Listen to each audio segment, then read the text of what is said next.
आज का हमारा टॉपिक है व्यापार तथा पेशे से लाभ शीर्षक के अंतर्गत लाभ हानि खाते के आधार पर कर देय लाभ की गणना करना।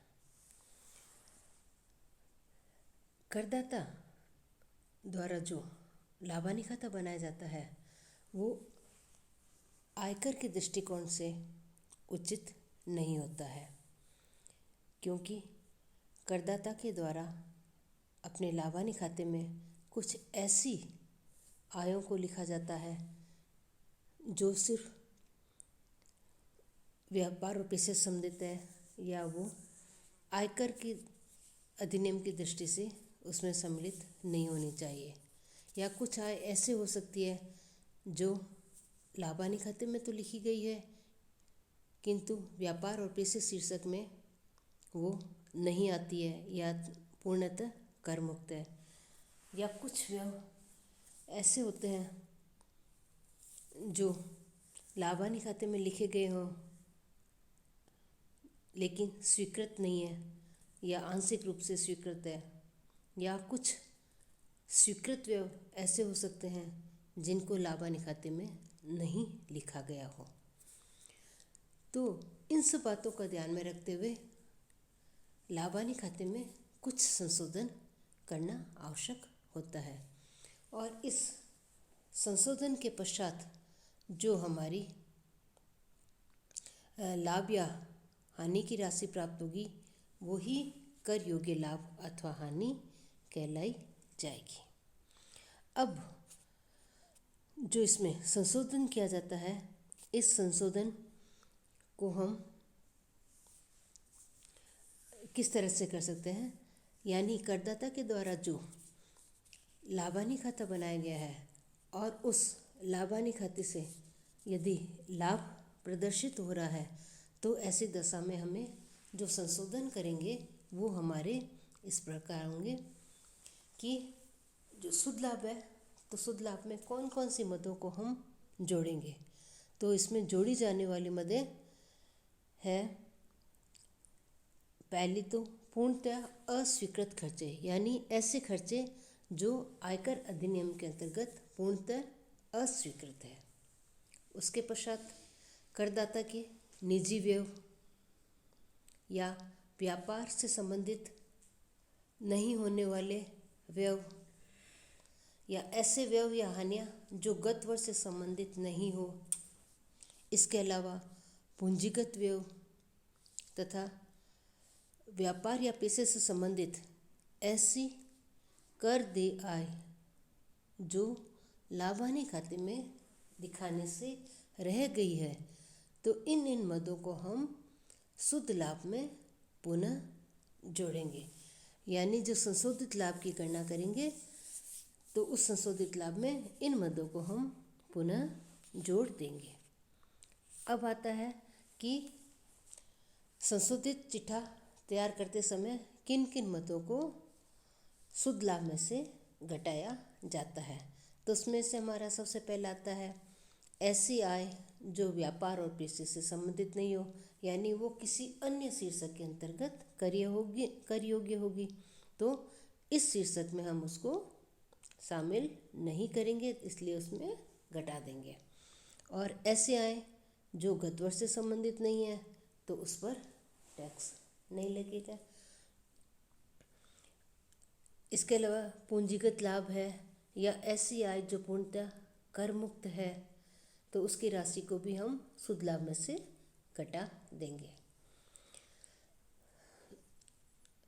इसके अलावा जो करदाता के व्यापार अथवा पेशे से संबंधित ऐसे व्यय है जो लाभ हानि खाते में दिखाने से रह गए हैं, यानी वो आयकर अधिनियम के अंतर्गत स्वीकृत व्यय है लेकिन करदाता ने उसको लाभ हानि खाते में नहीं दिखाया है, तो अब हम उसको दिखा देंगे।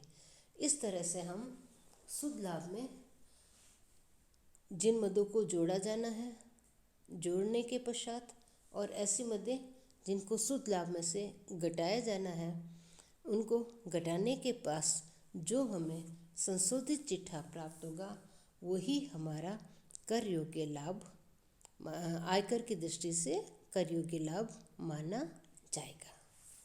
अब हम इसको एक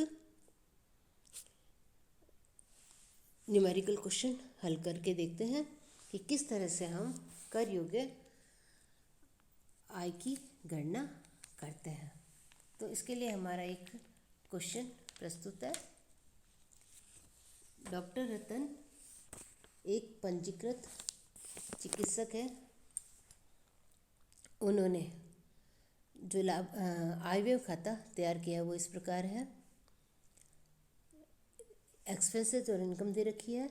इनकम में है हमारी कंसल्टेशन फीस है, विजिटिंग फीस है, गेन ऑन रेस ग्रॉस जो दे रखी है, सेल ऑन एंसेस्ट्रल हाउस है, profit on sale of securities है, डिविडेंड ऑन शेयर है, interest on saving bank of post office है, gift from father in law है और इंटरेस्ट ऑन एफडी है और bad debts recovered not allowed in earlier years है।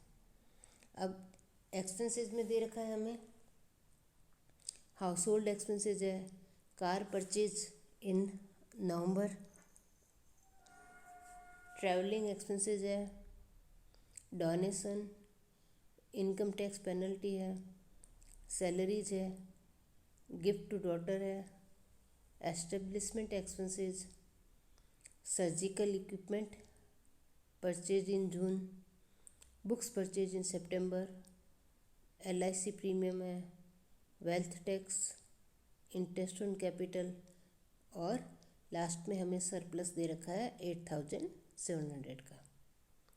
आगे क्या रखा है, मोटर कार पर हाथ दर की छूट, हाथ छूट की दर 30% तथा शल्यक्रम कर्म यंत्रों पर स्वीकृत हाथ 15% है।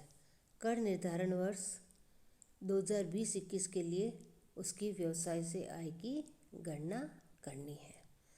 तो व्यवसाय से आय की गणना करने के लिए हम संशोधित आय और व्यय खाता तैयार करेंगे। वो इस प्रकार होगा। सबसे पहले हम ऊपर हेडिंग डाल देंगे, computation of taxable income from profession of doctor Ratan for the assessment year 2020-21। अब इसमें सबसे पहले हम आधार लेंगे सरप्लस का। तो net surplus as per income and expenditure account, ये आ गया 8700। अब इसमें हम सबसे पहले लेंगे ऐसे खर्चे जो आयकर की दृष्टि से डिसअलाउड है। तो एक्सपेंसेस डिसअलाउडेड। तो इसको देखने के लिए हम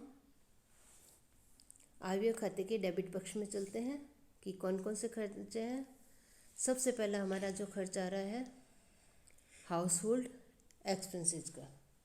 तो हाउस होल्ड एक्सपेंसेस 20,000, ये निजी व्यय है इसलिए डिसअलाउड है। उसके बाद कार परचेज्ड पूंजीगत खर्चा हो गया। ट्रैवलिंग एक्सपेंसेस पर्सनल है इसलिए ये डिसअलाउड हो गया। उसके बाद है डोनेशन है, फिर इनकम टैक्स पेनल्टी है, फिर गिफ्ट टू डॉटर है, ये व्यापार और पेशे से संबंधित नहीं है। उसके बाद कॉस्ट सर्जिकल इक्विपमेंट परचेज्ड है, वो पूंजीगत व्यय है इसलिए इसको डिसअलाउड कर देंगे। कॉस्ट ऑफ बुक्स है, ये भी हमारा पूंजीगत व्यय है इसलिए डिसअलाउड हो जाएगा।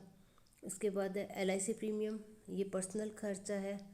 और फिर wealth tax and interest on capital, ये सारे खर्चे हमारे डिसअलाउड है।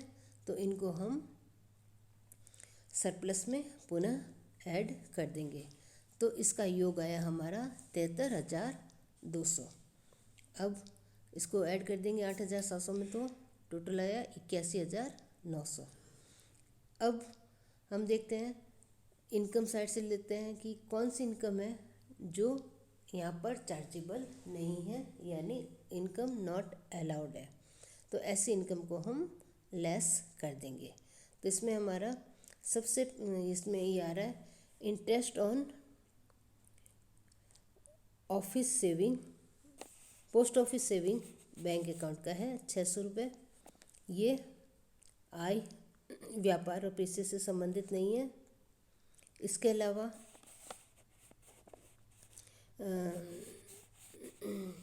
गिफ्ट फ्रॉम फादर है, फादर इन लॉ, ये डिसअलाउड हो जाएगा। फिर बैड डेट्स रिकवर्ड है, जिसको हमने पहले पूर्व में छूट नहीं दी थी, इसलिए ये डिसअलाउड हो जाएगा। और सेल ऑफ एंसेस्ट्रल हाउस है, ये हमारी अलाउड इनकम है। तो इनको हम पुनः सरप्लस में से लेस कर देंगे। ये तो हो गई हमारी इनकम। अब इसके अलावा हम ये देखते हैं कुछ इनकम जो आयव्यय खाते में दिखाई गई है वो आयकर की दृष्टि से तो टैक्सेबल है, लेकिन इस हेड के अंतर्गत वो टैक्सेबल नहीं है, यानी वो व्यापार और पेशे शीर्षक के अंतर्गत कर योग्य नहीं है। आयकर की दृष्टि से तो कर योग्य होती है, लेकिन वो अन्य हेड में कर योग्य होती है, इसलिए इस हेड में उसको वापस लेस कर देंगे, इसमें शामिल नहीं करेंगे। तो ऐसी इनकम है हमारी less income not taxable under this, इस हेड में आ जाएगा हमारे सबसे पहले गेन ऑन रेस, ये डिसअलाउड हो जाएगी। फिर profit on sale of securities, ये डिसअलाउड हो जाएगी। फिर इंटरेस्ट ऑन एफडी है, ये अदर सोर्सेज में चला जाएगा, ये डिसअलाउड हो जाएगी। और डिविडेंड ऑन शेयर, ये भी व्यापार और पेशे से संबंधित नहीं है। तो ये सारी इनकम हम वापस लेस कर देंगे। अब ये ये इनकम अदर हेड की है, इनका योग आया हमारा 22,300, तो इसको हम लेस कर देंगे। तो लेस करने के बाद हमारी जो इनकम आ रही है वो 21,000 आ रही है। अब इसके पश्चात हम देखते हैं कि कुछ खर्चे ऐसे हैं जो आयकर अधिनियम की दृष्टि से स्वीकृत है, लेकिन आयव्यय खाते में उनको दिखाया नहीं गया है, तो ऐसे खर्चों को हम लेस कर देंगे। तो इसमें सबसे पहले आ रहा है हमारा डेप्रिसिएशन। डेप्रिसिएशन मोटर कार पर कितना दे रखा है, 30% की दर से डेप्रिसिएशन अलाउ है, जबकि हम आय और व्यय खाते में इसको दिया हुआ नहीं है, तो हम इस पर मोटर कार पर डेप्रिसिएशन लगा देंगे। तो 30% मोटर कार हमने खरीदी थी 30,000 की, और ख़रीदी थी नवंबर में खरीदी थी, तो ये हमारे पास 6 महीने से कम समय अवधि के लिए रही है, इसलिए 6 महीने का ही इस पर डेप लगेगा।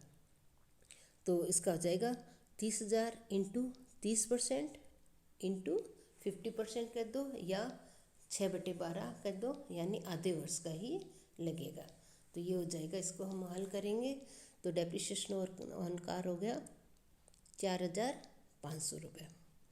इसी तरह जो सर्जिकल इक्विपमेंट है उस पर 15% की रेट से डेप लगाना है। तो सर्जिकल इक्विपमेंट को हमने जून में परचेज कर लिया गया था, इसलिए ये हमारे पास 6 महीने से अधिक समय अवधि के लिए रहे हैं, इसलिए इस पर पूरे 1 साल का ब्याज लगेगा। तो ये हो गया हमारा 4,000 इंटू 15/100, तो बराबर हो जाएगा 600 रुपये इसका सर्जिकल इक्विपमेंट का ये आ जाएगा।